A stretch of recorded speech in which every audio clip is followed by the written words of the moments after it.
Hello little friends. If you like animals, you have to watch this video. We're going to have a great time. Animals love to play as much as you do. Each week, we will embark on a new adventure with one of our favorite animals and learn something new about their lives. Are you ready? Let's have fun and learn together. Today, we will meet Pip the penguin lived in a very cold place. His home was in the vast, icy Antarctica, a place where ice and snow covered the whole landscape. Covered in ice and snow, the wind blew hard, and the temperatures were extremely low. This is where Pip liked to be. Despite the cold, Pip felt very comfortable in his icy home. Penguins can't fly, but they love to swim. Pip spent a lot of time in the water, diving and playing with his friends. Pip lived with many other penguins. His colony was large, and there was always something interesting to do. They were all black and white, and they all waddled. It was very funny to watch them. Their movements were funny and unique. Sometimes they slid on their bellies. Whee! It was one of Pip's and his friends' favorite activities. Every day Pip woke up in his nest. It was made of stones. It was a safe and warm place to rest. Pip had to find food for himself. He spent hours searching in the sea. Penguins are always hungry. They were always looking for their next meal. Can you guess what Pip's favorite food was? It was something he found in the sea. It was fish. Yum! Pip enjoyed every bite, and he was always ready for his next adventure on the ice. Pip dove into the water. It was freezing, but Pip didn't mind. He was a very good swimmer. He used his wings like flippers. Underwater, Pip looked for fish. He saw many other animals too. There were seals, whales, and even a giant squid. Pip swam and swam. He had to be careful of leopard seals. They liked to eat penguins. But Pip was a fast swimmer. He could escape from almost anything. Finally, Pip saw a whole school of fish. They were silver and shiny. He swam towards them with his mouth wide open. Pip loved to eat fish. He gobbled them down in one bite. He ate and ate until his belly was full. Sometimes Pip shared his fish with the other penguins. They all gathered around and waited for him to drop a fish. It was like a penguin picnic. When Pip was full, he climbed back onto the ice. He shook his feathers to dry off. Then he waddled back to his nest. He was tired after a long day of swimming. But Pip knew he would be back in the water soon.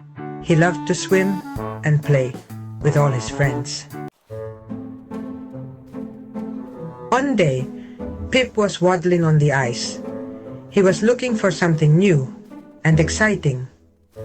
Suddenly, he saw something strange.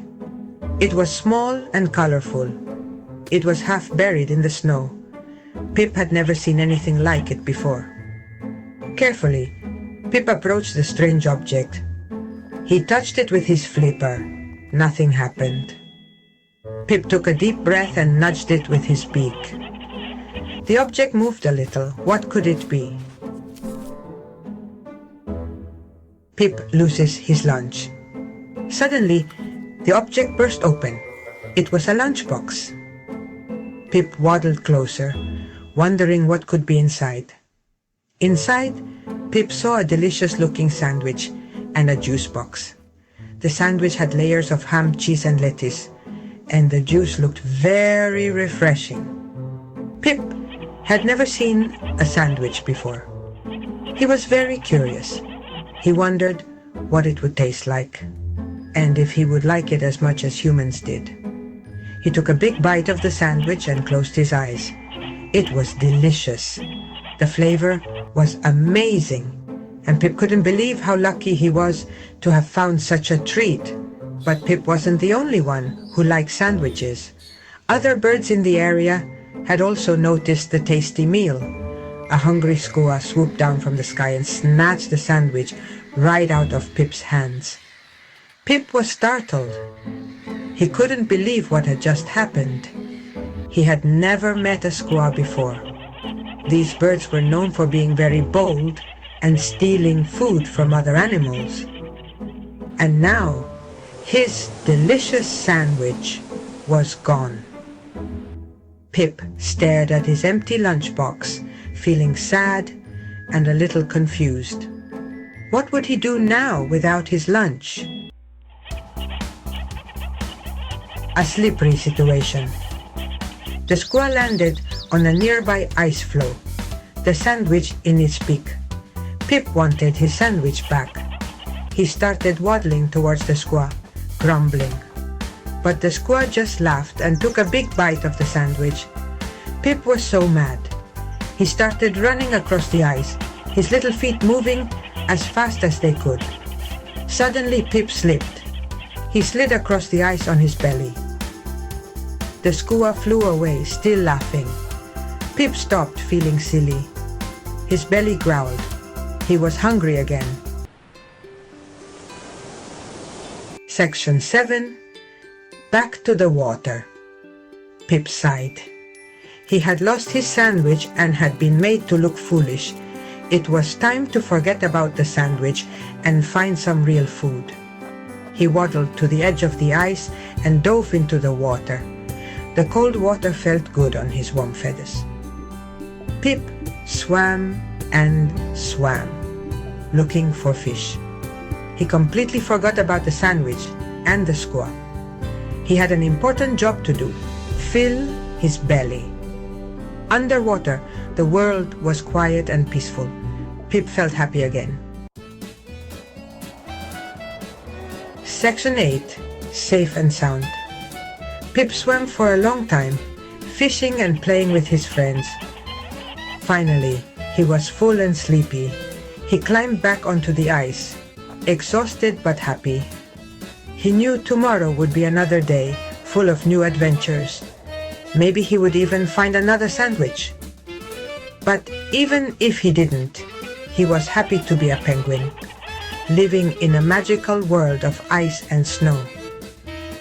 As he fell asleep in his cozy nest, he dreamed of swimming with giant squid and sliding on his belly across the ice.